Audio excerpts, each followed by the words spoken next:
pessoal! Sejam todos muito bem-vindos ao nosso 6º episódio do podcast Família em Foco. Bem, como vocês já sabem, já conhecem o projeto, eu vou repetir só para que a gente lembre que é um projeto do IBDFAN Núcleo ABCDMR, que tem como objetivo atualizar a todos vocês que acompanham a nossa página aí no YouTube, nossas páginas no Instagram, de temas relevantes na área do direito de família e sucessões. Eu sou Fernanda Almeida, especialista na área de direito de família e sucessões e membro da diretoria do IBDFAN Núcleo ABCDMR. Pessoal, deixa eu falar uma coisa. Hoje eu tenho o prazer de dividir o microfone com um grande amigo, queridíssimo doutor Arnaldo Magalhães, que é advogado, especialista em direito de famílias e sucessões pela EPD, presidente da Comissão de Direito de Famílias e Sucessões da OAB Santo André. Ele faz parte da diretoria do IBDFAN Núcleo ABCDMR e é sócio proprietário do escritório Magalhães Tobias Advocacia, que fica em Santo André, né, doutor? Fica em Santo André. Muito bem, seja muito bem-vindo. Obrigado, A palavra é toda sua. Obrigado, Fernanda. Vamos aí saudar o nosso público, né, a nossa audiência. Obrigado, Fernanda. Obrigado ao público que aqui nos assiste. Vamos tentar fazer um bate-papo bacana para que a gente consiga passar o que a gente tem de melhor para vocês, né? Vamos ver se a gente consegue deixar isso aqui uma coisa gostosa para todo mundo que nos assiste. É isso mesmo. Fala uma coisa importante, doutor, que seja um grande bate-papo, mas o convidado é especial. Vai contar pra gente, doutor, quem é o convidado? Porque até agora o público não viu. Eu não sei porque assim, é muito especial. Então, muito especial. Eu acho que causar um certo suspense é bom, né? É bom. Mas vamos lá, Fê. Apresenta o nosso convidado. Nosso convidado é o doutor José Ricardo Carozzi, né, Zé? Carozzi.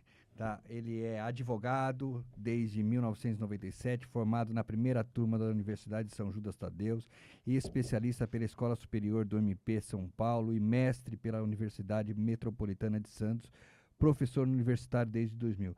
Está agora também como presidente da Comissão de Direito, Família e Sucessões da Comarca de São Bernardo do Campo. Seja muito bem-vindo, Zé. Doutor, seja muito bem-vindo à nossa casa, ao nosso projeto. E hoje nós vamos falar do quê, doutor? Vou apresentar para o público o tema que é alimentos e convivência quando envolver filhos neurodivergentes. Doutor, explica pra gente um pouquinho a respeito disso, mas antes do senhor explicar, eu vou fazer uma pergunta introdutória, tá?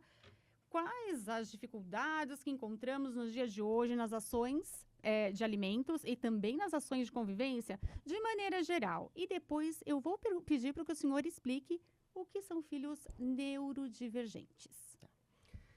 Bom, a escolha do tema veio na minha cabeça quando eu recebi o convite, né, do IBDFAN. Agradeço demais a oportunidade ao núcleo do ABDC-MDF, mas me veio à cabeça por conta do aumento de demanda, né, seja para consulta, seja para analisar processos, temas de, às vezes, palestra que eu participo, também roda, né, de amigos fora do meio jurídico, das dificuldades que esses pais, que essas famílias enfrentam quando eu tenho uma criança atípica ou neurodivergente.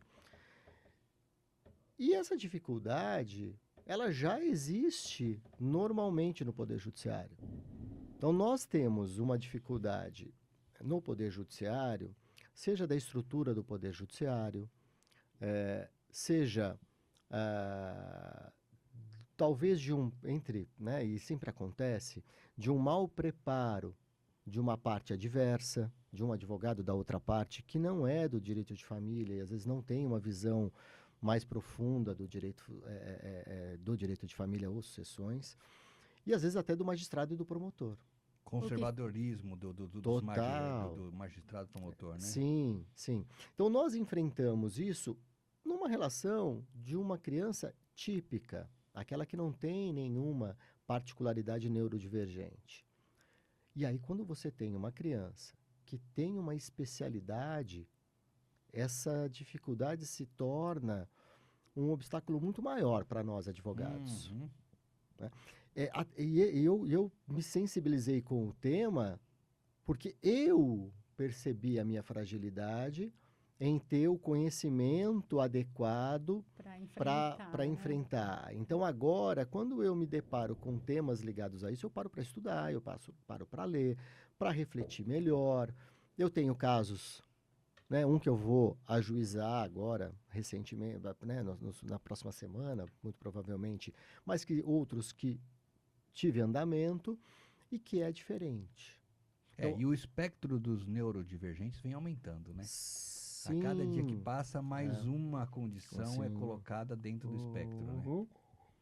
E, consequentemente, as demandas e, aumentam. consequentemente, a dificuldade que nós, advogados, promotores e juízes, têm de lidar com essa situação, que é uma situação, não vamos dizer nova na essência, mas ela é nova no trato. Não tenha dúvida. Eu acho que essa questão, eu paro sempre para pensar, né? Os casos vêm aumentando muito, ou essas pessoas ficavam tão de escanteio, tão de lado, há tempos atrás, e que elas não eram observadas. É lógico que vem aumentando, né? A população vai crescendo. O diagnóstico tardio também, né, sim, doutor? Sim. Mas nós tínhamos antes as crianças neurodivergentes, né? E eu acho que era muito mais comum se falar do Down. Sim. Né? Até porque era o aspecto físico, né? o aspecto físico dele contribui para que você o identifique, né? Com uma criança especial, um jovem especial. Mas aquele que era autista há anos atrás, você nem o nomeava dessa maneira. Era criança agitada. Você nem o observava, né? E hoje não. Ou era criança agitada, né, Fê? Ou era aquele seu coleguinha de escola que não se enturmava com a turma. Exatamente. E ele ficava de escanteio, mas ninguém sabia por que ele não se enturmava, porque o autismo nada mais é do que uma dificuldade de socialização. Exatamente, né? Bem colocado. Então, assim, assim, a gente... Não é que os diagnósticos vêm aumentando, obviamente, até porque a medicina vem evoluindo, mas antigamente a gente, vamos dizer assim, estereotipava essas pessoas como uma outra coisa, não como uma patologia, mas como uma característica. Ele não quer falar com ninguém, não se socializa. Isso. E, na verdade, ele era um autista que não se Exatamente. socializava, né? Exatamente. Exato. Quantos diagnósticos, né, voltando a falar do diagnóstico tardio de adultos agora, né? Porque eu vejo que assim, muita gente fala, falar que tem TDAH é modismo. Não é. Não se falava, pelo menos na minha época de escola, não se falava. Eu nunca ouvi dizer que tinha um colega autista na minha sala. Né? Hoje as coisas estão diferentes. Né? Acho que assim, o olhar para essa criança atípica é diferente. Temos que evoluir, eu acredito que sim, mas eu acho que o olhar está mais humanizado. Qual é o seu sentir, doutor, com relação a isso? Não, assim, eu acho que esse olhar realmente mais humanizado tem aumentado, né?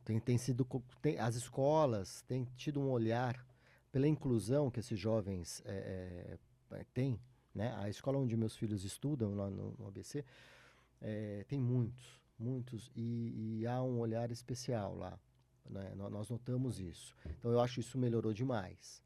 Isso tem que passar o muro da escola.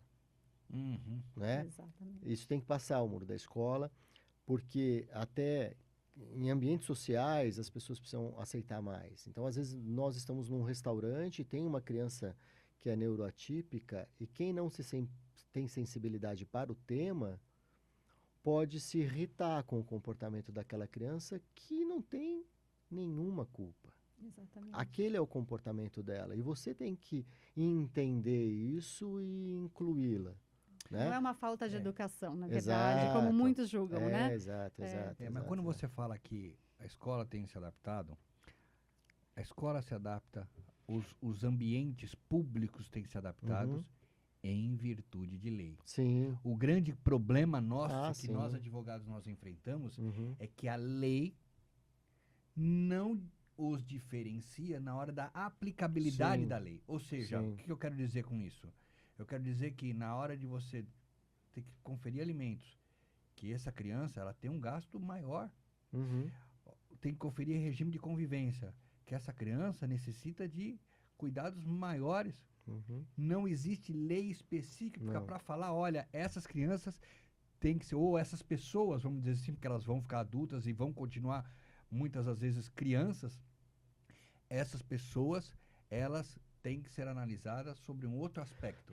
Não tem lei que fala isso. Não. Então, a escola tem lei que fala isso. O shopping center, que tem que ter um estacionamento preparado para isso, tem lei para isso. Uhum. E Mas- o direito de família? E o direito Como de que família? fica? Sim. Olha que É. coisa maluca, né? Eu acho que vai vir. Eu acho que essa evolução vai acontecer, né? Eu crio um paralelo com o idoso, né? Hoje o Estatuto do Idoso traz uma disciplina até que razoável, né? Se fala do super idoso, Exato. até com direitos maiores, né? E eu acho que vai vir, vai acontecer. Ainda não temos. E aí cabe a nós do direito buscar essa lacuna da lei com decisões judiciais. Em cada caso concreto, né? A É. briga vai ter que ser, por enquanto, Sim. né, ali em cada situação que aparecer ali nos nossos escritórios, Claro. né? E a gente vai ter que enfrentar isso com muita bravura, eu diria, né? Para poder demonstrar ao juiz, né? E à equipe técnica, porque a criança muitas vezes passa por essa avaliação, e aí eu gostaria de perguntar para o senhor qual é a sua experiência com relação a isso, e até mesmo com relação aos desafios que essa família enfrenta, Uhum. né? Muitas vezes uma falta de comunicação entre os pais. Como que tem sido a sua experiência, doutor, com relação à sua tratativa nesses casos, quando existe uma criança atípica envolvida numa separação, né? E na busca por alimentos, e num plano de convivência, como que eu posso dizer, equilibrado? Nós estávamos até debatendo antes do início da gravação, e eu acho que se torna um tanto quanto mais complicado, porque o que eu noto? Quando nasce uma criança atípica, o primeiro bloqueio que ocorre é em relação aos pais, né? Quanto mais cedo esses pais aceitarem a criança atípica, melhor vai ser o desenvolvimento dela. Quanto mais eles resistirem, e aí aquele sujeito, né, mudando de plano, que está sendo traído, mas não acredita na traição, então aquele pai que tem o filho atípico, mas ele não quer acreditar que o filho é atípico, ele fecha os olhos para aquela situação, mais tardio vai ser o cuidado que esse jovem pode ter para o seu melhor desenvolvimento, né? Seja com terapia, seja com medicamento, seja com cuidados, que possa fazer com que ele se desenvolva melhor, né? Então, eu acho que esse é o primeiro desafio. E quando você tem na relação de família, situações de pais, ainda é essa realidade, infelizmente, né? Eu estou falando pai, homem, né? Em que, ao nascer o filho, aquele sonho de paternidade é quebrado, ao nascer o filho atípico, né? Sim. Que o sonho é quebrado, ele acaba abandonando aquela família, aquela criança principalmente. Excelente né? colocação. E aí há essa ausência. Então, se há ausência pelo abandono, imagine um diálogo. né? Então, há dificuldade. Quando há uma ruptura de um relacionamento, de uma família típica, com criança típica, nós já enfrentamos no direito de família esse embate entre os genitores em conversar de maneira civilizada e entender que a criança, que o filho é dos dois e aquilo não vai mudar e que ele não pode ser usado como uma moeda de troca, quando eu tenho um filho que é neurodivergente ou atípico, isso se torna mais pesado. Eu entendo que a conversa se torna mais difícil. Por quê? Pode ser que a mãe, e eu enfrento isso, né, em processos, a mãe se desenvolveu mais para o tema, A mãe se instruiu mais para o tema, está mais apoiada com dados médicos, psicológicos e tudo mais. E no momento em que o pai vai ter a convivência, ela o orienta. Né? Porque o dever dele era ter acompanhado Não tenho dúvida. em todo o processo desde nas a gestação. consultas. Nas consultas todas ele está ali para ele entender também, né? Mas ele não vai. E aí ela orienta e ele fala, não, isso é bobagem. Isso é manha. Né? A história daquele machão. Isso é manha. Não, só come isso. É negação, É, né? isso, só come isso. Não, tem que comer tudo. Imagina que ele só vai comer isso aí. Não, não pode. E aí ele força uma situação em que a criança, na verdade, ela já tem a dificuldade de sair do seu ambiente. E que se ela tiver essa imposição do pai no momento da convivência, ou da família paterna tal, eu acho que é extremamente prejudicial. Sabe, Zé, eu, assim, num contexto mais geral de regime de convivência, quando eu digo geral e se agrava ainda mais nos neurotípicos, tá? Eu costumo dizer com uma frequência muito grande, tá? Que infelizmente nós temos um problema muito sério, infelizmente mesmo, com nossos juízes e nossos promotores. Por quê? Eu costumo dizer que num passado muito recente, tá? Juízes e promotores eles gostavam de um regime de convivência em que o pai pegava na sexta-feira à noite na casa da mãe e devolvia no domingo à noite na casa da mãe. Essa era a prática, o padrão, certo? Era a visita. Para visita. Então, ou seja, o que visita. acontecia? O pai convivia com aquela criança 4 dias por mês. Legal? Então, na hora que a criança tinha que ir para casa do pai, ele falava, mãe, eu não quero ir para casa do meu pai. Mas por que ele não quer ir para casa do pai dele? Porque como ele só ia 4 dias por mês na casa do pai, ele dormia no quarto do meu irmão, na bicama, só que não era o quarto dele, era do meu irmão. E aí, na hora das brigas, você tá no meu quarto, não no quarto dele. Ele dormia naquele escritório bagunçado que o pai deixava lá. Ele dormia num colchão na sala. Ele dormia num colchão no quarto do pai. Ele não fazia parte daquele ambiente.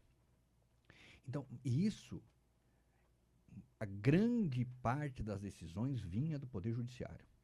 Tá? Ok. Então, hoje em dia, as coisas já flexibilizaram um pouco mais, já se estendeu um pouco mais, não pega mais na sexta-feira na casa da mãe, consegue pegar sexta-feira na escola e devolve na segunda-feira na escola. Mas alguns juízes ainda estão enraizados naquele contexto anterior.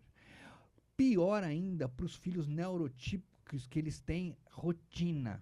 E essa rotina, a hora que ele sai da casa, do quarto dele, ele não quer ir para a casa do pai porque ele não quer dormir no colchão que não é o dele. Então, se o Poder Judiciário, e é o Poder Judiciário que decide, é o Poder Judiciário que bate o martelo, ele não entender que ele tem que se posicionar de uma forma mais dura nesse sentido, falar o seguinte, olha, eu vou dividir. Mora perto? Dá pra gente colocar no meio? Então é o seguinte, essa criança vai conviver com o pai e com a mãe. Em momentos muito semelhantes, porque ela tem pai e tem mãe. E assim vai forçar o pai a ter um ambiente próprio para aquela criança que já tem neuropensamentos diferentes da típica, que entende com uma facilidade muito maior. Se é difícil para a criança típica, muitas vezes, esse período de adaptação, né? A gente Agora, não pode minimizar realmente e entender que para a criança exato, a típica é muito mais exato, difícil, né? Então, essa sua colocação é perfeita, é isso. Imagina ele indo 2 vezes por mês naquele lugar que ele não se sente parte, né? Você mesmo, a gente estava conversando, a criança típica, muitas das vezes, ele gosta da camiseta azul, e se você colocar uma camiseta vermelha nele, ele vai ficar com alguns problemas. Então, ele tem algumas rotinas. Então, tem que se criar essas rotinas. O Poder Judiciário tem que se adaptar a criar essas rotinas. Não adianta tratar o neurotípico como se ele trataria o típico. Não adianta você chegar para o neurotípico e falar, não, olha, você vê aí, você vai com seu pai, se você não quiser ir com o teu pai, tudo bem. Não, tudo bem não, porque o Poder Judiciário está aí para tomar decisões que os pais não conseguem tomar. Sim. É isso. E aí eu pego um gancho de uma outra questão que eu entendo sensível, doutor, é do cômputo da pensão alimentícia para uma criança atípica, né? Porque a gente sabe que muitas vezes, ainda hoje, como o senhor nos disse, o papel do cuidado principal ainda está nas mãos da mãe. Não deveria, não deveria. Acho que nós estamos avançando, é notório hoje em dia. Eu atendi um pai que era o principal responsável aí pelo filho, mas assim, o senhor até disse de um filme, depois eu gostaria que o senhor falasse um pouco vou falar. sobre esse filme, que muito me deixou curiosa. Mas e aí? E para essa mulher que precisa se ausentar aí do mercado de trabalho por um longo período, de repente, para sempre, né? A gente não sabe. Para sempre é muito tempo, mas assim, por um longo período. Como que deve ser esse cômputo da pensão? E quais são as suas dificuldades com relação a isso, de demonstrar para o juiz o trabalho invisível da mulher ou do homem? Não vamos falar de gênero aqui, mas do principal responsável pelo cuidado da criança. Do guardião da criança. Do guardião da criança. O problema que eu enfrento, né? Talvez vocês também, né? Como advogados. Quem gosta de estudar, abre os manuais de direito de família, né, dos brilhantes escritores que nós temos aqui no Brasil, e está lá muito nítido, né? E também das decisões do STJ, do Tribunal de São Paulo, que a questão alimentar, ela tem lá o seu binômio, né? A questão na verdade, um trinômio. Necessidade, possibilidade e a proporcionalidade. Né? Primeira coisa, eu estou falando agora de maneira geral, né? Primeiro, o problema que nós enfrentamos, na minha opinião, hoje, eu entendo que a criança tem uma necessidade presumida, mas eu não posso presumir o quanto dessa necessidade. Então, eu tenho como regra quantificar essa necessidade, indicando valores, até para que no futuro, se eu precisar de uma revisão, eu tenho a base da qual aquela pensão foi estabelecida, né? Agora, eu tenho uma despesa nova e por isso que eu estou pedindo um aumento. Aquela despesa não existia no meu relatório do processo que está sendo revisto. Então, a necessidade, para mim, precisa ser quantificada. Que a criança precisa é óbvio, né? Mas eu vou quantificar. Quando eu falo de possibilidade, eu entendo também que eu tenho que olhar a possibilidade dos dois. E aí, em respeito da proporcionalidade, né? E o que muitos juízes entendem? Eu vou quebrar o sigilo somente daquele que paga. Você não tem a quebra do sigilo daquele que a criança tem a morada. Mas para que você chegue na proporcionalidade, entenda a proporcionalidade, eu acho que tem que ter abertura da questão econômica em relação aos dois. Né? Até para entender. Então, se essa mãe, que é a mãe ainda, na realidade nossa, que está com a criança, ela vai demonstrar se ela trabalha, na dificuldade dela ainda cuidando dos filhos. Olha, eu trabalho e eu tenho uma renda, vamos ser redondo aqui, de R$5.000. O meu filho, ele precisa, para a sua manutenção, de 9. Né? Vamos pensar numa classe média alta. E quem pode manter esse padrão de 9? É o pai, porque ganha mais. Então, eu, dentro dos meus 5... dentro das minhas despesas também básicas e essenciais, eu consigo contribuir com 1.800. O restante será o pai. E ele tem um salário altíssimo e está aqui. Eu trago a proporcionalidade. Eu posso contribuir com tanto. Então, só que os juízes, muitas vezes, não veem dessa maneira. Né? Quebra-se somente daquele que vai pagar e eu não tenho acesso àquele que está com a criança. Até mesmo essa matemática entre o necessário e o que vai pagar, às vezes há uma quebra. Né? Há decisões que não são justas. Né? Quando eu coloco a criança, que é essa criança neurodivergente ou atípica, essa necessidade é muito diferente. Por quê? Há essa necessidade alimentar, que pode ser muito especial, com alimentos e suplementos, porque às vezes ela tem a criança vai ter uma resistência a uma infinidade de alimentos pela textura do alimento, pelo aspecto. Isso o típico tem, né? Eu tenho 2 filhos pequenos que alimento mais pastoso não gosto, Não vai de jeito nem nenhum. prova, mas é maravilhoso, né? Mas pro atípico é mais difícil ainda. E aí você precisa de uma suplementação, porque ele não se alimenta com todos os nutrientes, você tem que buscar suplemento, e suplemento é caro, né?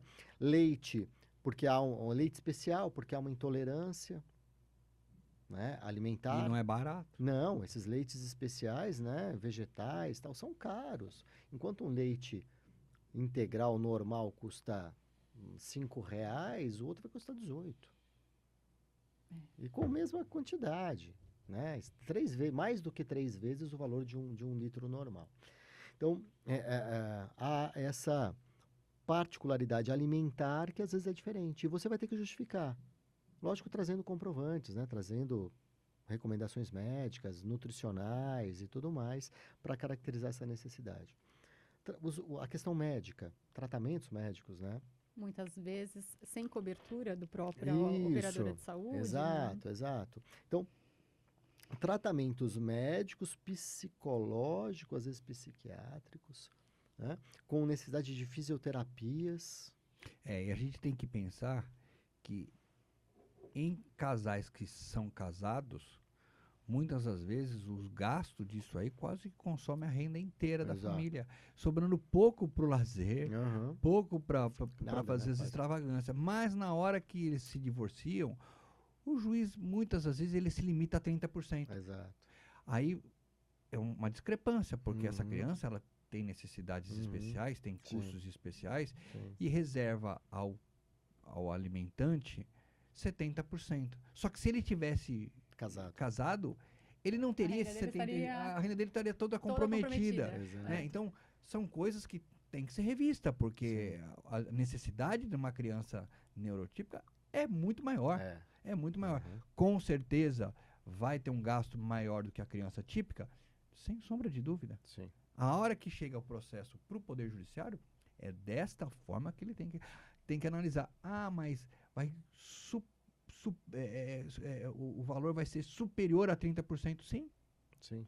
Se estivessem juntos, iria ser superior a quase todo, ia ser quase todo o valor do seu rendimento. Então, é uma análise.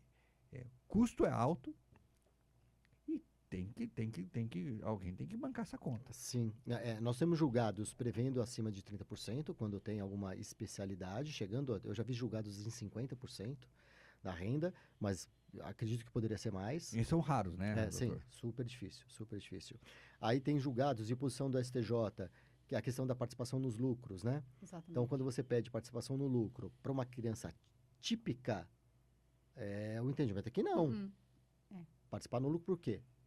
Né? Salvo se você equacionar que o salário normal, lá os 30, 1/3 do salário está sendo suficiente para uma especialidade, aí ok, mas é muito mais difícil. Mas quando há a especialidade, a tipicidade, poxa, não, vai participar também na participação dos lucros, que é o extra que vai poder cobrir aí algum tratamento, algum benefício para esse jovem, né? Aí outro ponto que eu acho que é fundamental nessa parte alimentar e que os juízes devem ter o cuidado é evitar litígio, né? Então, é pagamento mesmo. É esse 40%, 50% que vai para aquele em que a criança tem o domicílio para que se possa fazer a gestão. Porque se você falar assim, decisões, né? Acordo, ok. Aí acordo. Mas decisões em que aquele genitor vai pagar algumas despesas específicas, a mãe vai ter que ficar mendigando aquele pagamento mês a mês. Isso causa um litígio, seja do típico ou atípico. Eu sou extremamente contra até fazer acordo nesse contexto, né? Em que o pai pagará diretamente algumas despesas, salvo se for a mensalidade da escola e plano de saúde. Ok, aí ele vai lá, paga anual a escola, o boleto é dele, ele fica como responsável financeiro perante a escola, não vincula a mãe, né? Mas fora isso, ele vai ficar pedindo nota fiscal, notinha, e vai ficar questionando. Prestação de contas. De maneira informal, é horrível, é horrível. Então, dentro desse aspecto alimentar, eu acho que até a forma como eu peço o pagamento é importante, né? E aí, usando o gancho do Arnaldo aqui, Imagine com todas essas especialidades que a mãe possui, que a criança possui, o quanto que a mãe vai ter que despender de tempo, né, para levar a psicóloga, para levar a fisioterapia, para levar ao médico, ao dentista. E aí vou até trazer uma experiência nova desse caso que eu vou ajuizar, né? E a gente vai aprendendo com essa área, né? Vocês imaginam quanto custa um tratamento de cárie para um neurotípico? Não, nunca tive. Não tive uma experiência. Quanto custa para nós ou para uma criança típica? Vamos colocar R$800, R$700, mais ou menos isso. Né? Às vezes por conta da qualidade do dentista, né? Para um atípico pode chegar a R$6.000. Oi? Por quê? Ele precisa ser sedado. Muitas vezes precisa ser sedado. Há um cuidado com o tratamento. Risco, né? Muito maior. Então, um tratamento de um típico que leva ali seus 40 minutos, 30 minutos numa consulta, né? Às vezes quando é muito pequenininho, um pouco mais, para o neurotípico, o dentista vai ficar por um longo período e ele cobra por esse longo período. O acompanhamento de um anestesista em algumas situações. A complexidade é maior, né? Exato. Então é muito mais caro. Então tudo isso tem que ser trazido, porque às vezes o juiz não conhece. Você sabe, Zé, que tem assim, existem decisões já no sentido de autorização de levantamento do fundo de garantia para pagamento de tratamento de crianças neurotípicas. Legal. Né? Sim. Então, ou seja, muitas das vezes a pessoa não sabe para onde se socorrer e está lá o dinheirinho lá, né? Basta procurar o seu advogado, obviamente, para fazer o saque, né? Tentar fazer o saque, né? Eu digo tentar fazer o saque porque essa não é uma das condições que estão na lei, né? Então, mas é mais a jurisprudência, existem bastante decisões nesse sentido.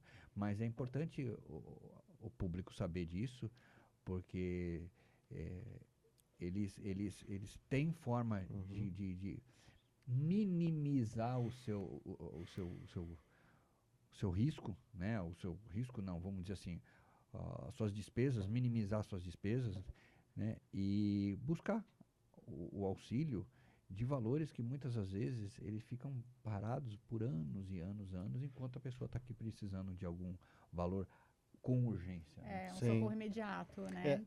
E aí, completando, né, essa ideia, então, esse tempo que a mãe tem que levar, né? Eu uso a mãe porque vamos lá repetir, é o que acontece, né? Da mãe ter que levar nos locais, né?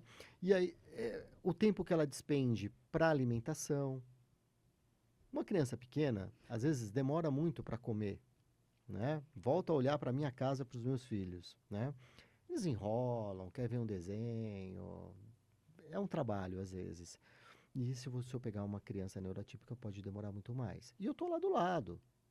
Eu estou cuidando dessa alimentação, né? Se vai para a escola e tem atividade, não é porque ele é neurotípico que ele não vai ter atividade em casa. Eu tenho um tempo que eu vou cuidar dessa atividade, que eu não vou estar fazendo outra coisa e estou cuidando, né? O colocar para dormir, o dar o banho. A hora que eu olho, é mais de 10 horas da noite e eu não fiz nada. Para mim, né? E eu tenho que entregar amanhã o meu trabalho, meu parecer, eu tenho que estudar, eu tenho que ler uma matéria nova, e eu estou exausto, né? E, então, isso é o trabalho oculto, que aquele que está com a criança tem e que o judiciário tem que valorar. E dentro dos alimentos isso tem que ser valorado. Então, tem advogados brigando, e eu não consegui ainda, mas eu quero ter isso numa decisão judicial, em que se valore esse tempo. Exatamente. Então, esse tempo vale R$3.000. Não é que o pai vai pagar R$3.000. A mãe, quanto ela contribui de alimentos? Ela deixou de ganhar, Isso. Né? O quanto que a mãe contribui de alimentos para a criança? Então, nesse exemplo que eu dei, do salário dela, 1.800. Mas indiretamente com o alimento oculto, ela contribui com 3. Doutor, a gente cresceu ouvindo dizer que tempo é dinheiro, né? É. Mas assim, mas na hora, esse momento, todo mundo esquece, né? Exato. E aí vem o gancho do filme que você me falou, né? Que nós comentamos antes. Então, eu acho que é obrigatório... Mas fala o nome do filme. Claro que sim. Que é obrigatório para o profissional de direito, né? Eu acho que o filme nos ensina muito. Principalmente quando é baseado em histórias reais. Né? E esse né? E é fantástico. Então é o Kramer versus Kramer, que é um filme com o Dustin Hoffman e a Meryl Streep. É um casal, eu não vou dar muito spoiler, né? É um casal e tem um filho lindo. Só sinopse. O menino é um show. O ator, menino, o garoto, para mim ele é ótimo. Dustin Hoffman ganhou o Oscar, mas ele deveria ganhar também. E é esse enredo todo que nós estamos conversando. Ele é um menino típico, mas acontece no filme e há muito evidente esse trabalho oculto. E a dificuldade daquele que tem o convívio com a criança, o tanto que ele fica, entre aspas, limitado das suas coisas pessoais. E sofrendo com isso, sofrendo no emprego, na sociedade, né, de não conseguir um relacionamento. Então nós temos hoje, falando da tipicidade nossa, mães que não conseguem se relacionar. É um período que muitas pessoas acabam se anulando Sim, mesmo para se dedicar. É um ato de amor, né? Exato. A depender não é um período, é a vida, né? Exato. Né? Falando do neurotípico, às vezes é a vida mesmo. Mas esse filme é fundamental. E aí, assistam, eu não vou adiantar muito porque não quebra a mágica do filme, né? Mas isso é muito evidente ali, muito. Só que aí tem um lado positivo, né? A construção que se tem daquele que se dedica para a criança. E isso também é evidenciado no filme. O que se construiu ali entre esses dois personagens, aquele que está com a criança. É ótimo. Vale a pena. Final de semana tá aí. Final de semana tá aí. Já tá na minha listinha. Kramer versus Kramer. Tem que assistir. Deixa eu te fazer uma pergunta, voltando a falar daquele, né, que presta o cuidado diário. No seu entendimento, caberia uma pensão, um alimentos compensatórios? Sim, eu entendo que sim. Sabe que no começo da discussão, né, que as pessoas falavam, eu ainda ficava...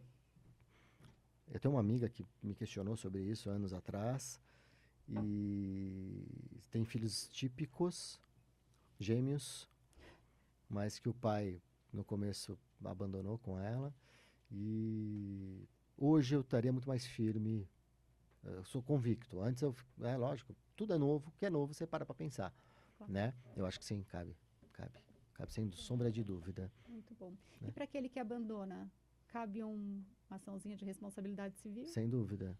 Abandonar mesmo? Abandonar. Sem dúvida. Porque assim, na sua fala inicial, alienação afetiva, né? É. Abandono afetivo. Né? A gente estava discutindo aqui nos bastidores a questão do... que muitas vezes a pessoa, né, um dos pais, ou seja, pai, ou seja, mãe, hoje ainda, né, infelizmente, gente, eu estou aqui com 2 homens, é difícil dizer que infelizmente ainda o homem que não enfrenta essa situação e tem justificativa, muitas vezes, outras não, mas enfim, não estamos aqui para julgar ninguém, nem o posicionamento de ninguém, mas nos casos de abandono, né, que não são poucos, aí a situação fica pior, né? Fica pior, porque aí a gente está falando da questão não só de alimentos, mas de como, da questão da divisão de responsabilidades, né? Com quem vai dividir. O judiciário, pela sua experiência, aí pela sua também, Arnaldo, eu divido um pouquinho da minha também nesse bate-papo, o pulso do judiciário, como que está sendo nesses momentos em que o abandono é explícito, né? E que de repente o pai não quer conviver minimamente. A gente não está nem falando de um plano de convivência equilibrado, mas conviver minimamente. Tá, eu posso errar aqui, o Arnaldo me corrige, né? parte do pensamento dele, porque a gente já Quem sou eu para corrigir? Não, a gente já debateu isso fora. É uma aula, né? Eu já sei o posicionamento dele fora em relação a algumas coisas que eu vou falar, que eu caminho no mesmo trilho. Hoje, o judiciário, nessas questões, ele precisa se apoiar por pareceres técnicos, né? De assistentes sociais e psicólogos. Não tenha dúvida. E que é muito deficitário. É muito ruim. Então, e demora, né, doutor? Sim. Então, às vezes, você começa uma demanda hoje e a perícia será realizada daqui a 2 anos. Isso não é direito. E outra, a perícia, por incrível que pareça, para quem não conhece, a perícia é feita com um encontro. Em 30 minutos. Exato. Perícia, né? Assim, com todo respeito aos peritos, obviamente, né? Mas assim, a minha concepção é que você não analisa, ou você não tem um diagnóstico, você não tem alguma resposta efetiva em 30 minutos, 40 minutos, 1 hora. Sim. Você pode ter traços, você pode perceber traços, legal. Mas falar que aquilo lá é uma perícia, desculpa, eu não consigo concordar. Não consigo concordar. Então, eu acho que esse é o primeiro ponto que precisa ser melhorado, né? Não sei se com convênios com instituições privadas para que possam atender de maneira mais detalhada e mais célere essas pessoas, mas eu acho também que a gente, que foi dito aqui já nesse programa, né? Que nós temos promotores e juízes não vocacionados para a área de família. Uhum. Como temos advogados que se aventuram na parte de família e não têm a vocação para a família. E ainda dizem que família é a parte mais fácil do direito. Já ouvi isso de colegas, gente. Não é? Eu acho que é uma área, como a área penal, eu coloco sempre as duas tem que ter vocação. Muita. Tem que ter vocação. É um tipo de profissional diferente, com um feeling diferente, né? Se não gostar, não faça, né? E tem juiz e promotor que está atuando na vara de família que eu olho e falo assim, ele não gosta do que ele está fazendo. Uhum. Não é a praia dele. Uhum. Família tem que ser feito com amor, né? Basicamente isso. Sim. Se você não se tanto o advogado, quanto o juiz, quanto o promotor não atuar com amor, esquece, porque infelizmente ele não vai conseguir salvar uma família que está ali agonizando no Poder Judiciário. Essa é a verdade. Porque a família que não está agonizando, ela faz acordo extrajudicial e resolve. Quer se livrar do problema. Quer se livrar do problema e segue o baile. Agora, quem está em processo está agonizando e o Poder Judiciário não percebe isso. Exato. O advogado muitas das vezes utiliza o cliente para, vamos dizer assim, méritos pessoais. Tá? Ele esquece que o produto que tem dentro da ação dele é uma família. Sim. São crianças, né? Vida. Sim. Vida. Sabe que eu tive recentemente um caso que...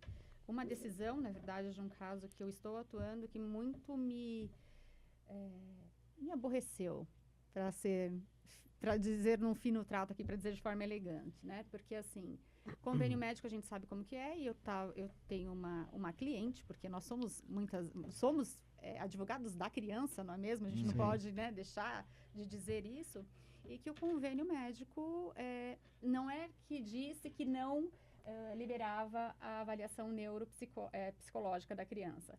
Mas a mãe tentando, e enfim, vinha indicações de clínicas que já não estavam mais cadastradas, e eu estava dizendo para o juiz, veja, na verdade, a decisão dos alimentos era que o pai tinha que pagar convênio médico e todo o tratamento que não houvesse a cobertura. E veio uma decisão do juiz. Prove que o convênio não cobre o tratamento. O que você faz? A criança precisando da avaliação neuropsicológica, o convênio não diz não de forma explícita, mas implicitamente está negando, porque não resolve Ou o colocam caso. Clínicas a 20, 30 quilômetros da casa da pessoa, ou seja, ela fala assim, olha, eu estou te dando a opção. Sim. E aí o magistrado fala, prova. E aí são 15 dias, mais 15 para abrir para outra parte. E como que fica? Exato. É uma vida. Estudando para o tema desse novo caso, que eu vou entrar aí também para hoje, esse exemplo que o Arnaldo colocou, eu vi numa decisão judicial. que o plano de saúde queria autorizar o tratamento bem distante da casa do segurado. E o judiciário falou, não, para essa criança que é atípica, já para um típico seria muito custoso fisicamente, é uma criança, para o atípico de jeito nenhum. E aí haviam indicado que tinha uma clínica muito próxima da casa. É nessa clínica que ele vai se tratar. E aí a decisão judicial foi nesse sentido. Melhor dos mundos São e juízes, justa. são juízes que têm Vocacionados. sensibilidade. Exato, exato. Vocacionados. Exato. Então, lógico, tem que pesquisar, tem que estudar, mas a gente encontra. Então, eu acho que essa questão da vocação, do cuidado, do estudo, e aí uma falha do nosso Poder Judiciário, de como que esses juízes são designados para determinadas varas. Eu acho que isso deveria ser mais avaliado. E a questão que o juiz tem o seu direito de inafastabilidade, para a vara de família deveria ser mitigado. Uhum. Concordo. Deveria ser mitigado. Vara de família não é inafastável. Começou a fazer muita atrocidade na área de família, muda ele de lugar, manda para a área tributária. Concordo. Ô Zé e Fernanda, vocês me permitem, a gente está falando da vocação do juiz, né? Eu vou ler uma decisão judicial que eu li hoje pro doutor José. E assim, para você entender a vocação, quando o juiz é vocacionado. Então eu vou ler um trecho da decisão dele. Vou até falar o número do processo, porque quem quiser pegar essa decisão dele é sensacional, sensacional. Processo número 071-6392-43 de 2021.8.07.0009. Ela diz assim: era um caso em que, se eu não me engano, era um caso de herança de um pai que tinha abandonado a filha, alguma coisa nesse sentido. Tá? Aí ele fala o seguinte: a vida seguiu. Hoje o autor é maior. Sua mãe e irmã já não habitam neste mundo terreno. A ausência de um pai vivo certamente é pior que a ausência de um pai que já se foi. São marcas difíceis de superar, talvez aos dois lados. Um por arrependimento, quando há, outro pelas marcas que a vida deixou. Não há na vida que não volte atrás. A oportunidade perdida é uma delas, ainda que esse magistrado, como Carlos Drummond de Andrade, reconheça que no meio do caminho tinha uma pedra no meio do caminho, tinha uma pedra. Entendo que para um pai e uma mãe nunca há pedras para criar e defender seus filhos. Não há obstáculos que não possam ser superados. Ser pai é uma missão, não mera reprodução. Ser pai é dar amor, carinho, proteção. Ser amigo leal nas horas certas e severo com brandura quando for preciso. Isso é um juiz. Sem mais ponto. Isso é um juiz Esse que tem que estar na vara de família, aplausos, entendeu? Porque o cara tem a sensibilidade de entender o que muitos juízes que estão na vara, em inúmeras varas de família, não entendem. Que nos nossos processos tem que ter sensibilidade. Nos nossos processos tem que ter um pouco de amor. Nos nossos processos de família, o juiz tem que tentar entrar na vida dessa família. Sim. Se ele não conseguir fazer essa conexão, vá para o criminal, com todo respeito ao criminal, vá para o trabalhista, vá para o tributário, Exato. mas não tem que estar na vara da família. Exato. Tá? Então, Sim. esse negócio de juízes vocacionados, é isso. Sim, É sim, isso. sim. Pega essa decisão que é Nossa, sensacional. pega e use, né? Porque essa eu vou Pega e pegar use. para usar, Então, porque realmente é incrível. assim, aproveitando, nós temos nosso tempo aqui, né? Nós tivemos uma lei nova aqui de São Paulo, agora, do dia 21, né? A lei 18.182 de 2025. Né? E ela é direcionada às escolas, mas a gente pode trazer isso também para a vida processual e da questão da convivência. Então, ela estabelece que a questão do sinal sonoro, né, dos intervalos, lá seja adequado, porque muitos neurodivergentes que são portadores do autismo, ele tem problema com o som. Tá. Né? Então, isso tem que ser respeitado. A questão do alimento, em que a criança possa levar o alimento para a escola. Tem muitas escolas que têm a questão da merenda ecológica, né, X e tal. E que né? A alimentação saudável é sempre bem-vinda. Mas se aquela criança só toma refrigerante, o único líquido que ela aceita, além da água, é o refrigerante. Nós não estamos aqui falando se é bom ou ruim. Exato. Nós estamos Nós estamos falando de Não, aceitação. exato. Às vezes eu tenho um amigo que o filho dele come, assim, praticamente nugget de pão de queijo. Né? Então, se é essa alimentação... Os mineiros estão comendo bem. Né? Exatamente. Exatamente. Então, então está na lei. A criança é autorizada a levar o alimento que ela está acostumada a comer, mesmo que essa não seja a política da escola, né? E aí, também é super interessante isso, que tem crianças neurodivergentes que ela se sente à vontade descalça para ter o contato com o chão. Então, que essas crianças estão autorizadas a andarem descalça na escola, sem calçado. Sim. E tem escola que proíbe a criança ficar descalça, né? Mas aquela criança não. Sim. Né? Então, por que não eu também colocar isso na questão da convivência? Baseado nessa lei estadual, que é voltada para a escola, que se aplique a isso, e aquele que visita, que faz o regime de convivência, respeite também essas particularidades.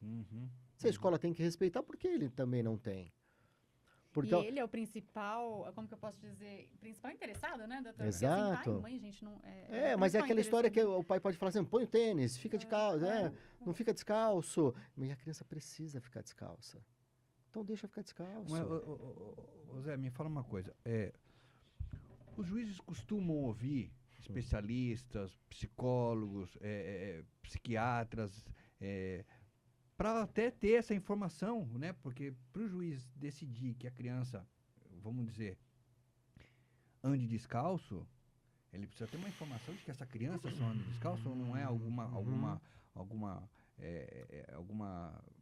vamos dizer assim, alguma concessão do genitor guardião. Sim. Precisa falar, a gente sabe muito bem disso, que precisa ter um estudo para falar, não, essa criança ela só faz isso. Sim. Então, a pergunta é, como que os juízes, eles têm lidado com essa situação? Ele fala o seguinte, eu não sou especialista nessa área, eu vou chamar um técnico. Aí, como você falou, que às vezes o sistema judiciário demora 1-2 anos para avaliar. Mas ele não oferece um técnico, uma parceria para, de repente, para os próprios pais custear, ao invés de usar o serviço público, o setor técnico? Uma colega nossa do IBDFAN, uma juíza de Santana, e eu tinha um caso emblemático com ela, e ela usou isso. A data para a perícia do Estado estava com 2 anos. Ela sugeriu para as partes custearem uma perícia particular. Meu cliente tinha condição, ele falou, tá bom, eu pago. A parte contrária aceitou. Ela indicou clínicas da confiança dela. Sim. E o meu cliente pagou. E a perícia foi feita mais rápida. Lá na comarca de Santo André, eu tive conhecimento que tem algumas entidades, né, não governamentais que fazem isso, obviamente com o custeio das partes. E como que eles fazem? Você quer dividir em 10 vezes? Você divide em 10 vezes. Quando terminar o pagamento, essa entidade vai fazer... Fornece o laudo. Vai fornecer o laudo. Tá? Que às vezes é uma solução, ainda mais né? rápido mais do que... rápida, né? Sim. E assim, com todo respeito ao setor técnico do fórum, mas muitas das vezes ele é feito com um pouco mais de cuidado. Sim. Porque ele é feito com um pouco mais de tempo. Eu acho, assim, lógico, a gente pode juntar o parecer que o nosso cliente nos fornece, né, nesse sentido. Podemos pensar numa cautelar antecipada de prova, Sim. pela urgência de se respeitar isso e para que o juiz ouça esse profissional em audiência ou convoque um perito com urgência não para avaliar a criança, mas para trazer esse conhecimento técnico. Porque às vezes o juiz é um mundo muito estranho para ele. Sim, como né? para todos nós, né? E aí esse técnico, esse perito iria lá e o juiz, uma audiência em que todos participariam, e o juiz ia fazer pergunta. Realmente existem crianças autistas que têm essa necessidade? O senhor já tratou pessoas nesse sentido? E ele iria trazer esse parecer, ia reduzir a termo, e ele poderia decidir, né? É bem isso que você disse, né? Juiz não é médico. né? Então, sim. assim, essa produção de prova, ela realmente tem que ter aí algum profissional da área da saúde, seja psiquiatra, neuropsicólogo, para validar tudo isso. Porque você decidir de algo que você não entende também é difícil, Sim, né? sim. Agora, defendendo um pouco os magistrados, né? E acho que aí também faz parte da competência técnica do profissional advogado, né? De manejar tudo isso e produzir as provas necessárias, né? Porque senão fica muito vago a decisão. Para que tenha um bom resultado, é uma questão de equipe. Sim. E quando eu falo em equipe, eu não estou querendo dizer a equipe do meu escritório. Eu estou querendo dizer a equipe que vai mexer no processo.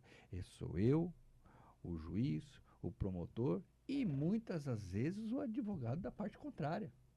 É assim, nós que militamos na área da família, a gente sabe o prazer que nos dá quando a gente pega um advogado da parte contrária que é de família. É assim, é prazeroso. Você se sabe, né, que você vai conseguir dar àquela família o melhor que você pode entregar. Sim. Porque o advogado da parte contrária também entende isso e ele vai conseguir mostrar para o cliente dele os limites que o cliente dele pode. Exatamente. Né? Não é aquele negócio de, vamos dizer assim, o advogado que a gente tinha muito, né? Eu costumo dizer assim que hoje direito de família ele é dissociado ao direito civil. O direito civil você aprende na faculdade a litigar. O direito de família você tem que aprender a conciliar. E a conversar, né? Conversar. Artigo 694 do Código de Processo Civil, todas as demandas do direito de família vão ser empreendidas todos os esforços para a solução amigável da controvérsia. Então tá lá no 694. Ou seja, diferente do direito civil que a regra antiga, porque até no direito civil estão se conciliando, mas no direito civil é o direito civil. Agora o direito de família tem que se conciliar. E quando a gente depara com um colega da parte contrária, que ele entende o direito de família, é muito prazeroso para a gente. Porque não se trata de quem tem razão, né? Porque, e nem de quem está com a verdade, porque a verdade de existe a verdade de cada um e a verdade, muitas vezes, de fato, né? As limitações de cada um. Então, essa questão da comunicação no direito de família é um ponto fundamental. No direito de família tem aquela velha máxima, né? No direito de família não há ganhadores, né? São todos perdedores, né? É isso, Arnaldo. Isso. Gente, olha, eu ficaria horas aqui, porque é muito bom quando a gente tem colegas. E hoje estamos aqui com o presidente da Comissão de Direito de Família de Santo André, presidente de Comissão de Direito de Família de São Bernardo. Eu estou como vice-presidente da Comissão de Direito de Família de São Caetano do Sul. Então, venha fazer parte do nosso grupo. Também temos as comissões do IBDFAN, Núcleo ABCDMR. E, assim, é sempre um grande bate-papo e a gente pensa realmente, procura pensar fora da caixa, porque não existe uma receita, né, doutor? Não existe uma receita. Cada caso você aprende uma coisa nova, você pensa de uma outra maneira. Já mudei de opinião várias vezes. Graças a Deus, é isso. Que bom. A gente muda mesmo todos os dias, que nem a questão do julgamento sob a perspectiva de gênero. Nossa, olha, hoje, para mim, isso é o que eu mais uso, porque... Mas os juízes aplicam com muita dificuldade. Ai, doutor. Ou não aplicam. Sabe qual é o grande problema? Nós não temos uma disciplina desse protocolo. Sim. O que é esse protocolo? Como que eu vou aplicá-lo? Sim. Quais são os direitos que eu devo garantir? Sim. Isso deveria vir já dito e não tem. Isso. E aí o juiz não aplica porque eu não sei o que eu devo fazer. É isso. Entendeu? Aquele que tem coragem, que quer fazer o direito, ele cria o seu protocolo de julgamento com perspectiva de gênero. Ele protege aquele gênero da maneira que ele entende que deve ser protegido. Mas eu acho que é um grande desafio. Um grande desafio. Mas estamos enfrentando. E aos poucos, né, tendo muito êxito. Sim. Gente, olha, excelente. Muito obrigado. Doutor, ótimo. muito obrigada. Foi um prazer, Arnaldo. Como obrigado. É uma delícia. Olha, já convido, contigo. Então vou fazer um convite público. Opa! Para os dois da Comissão de Santo André e São Caetano e vou estender para as outras comissões também.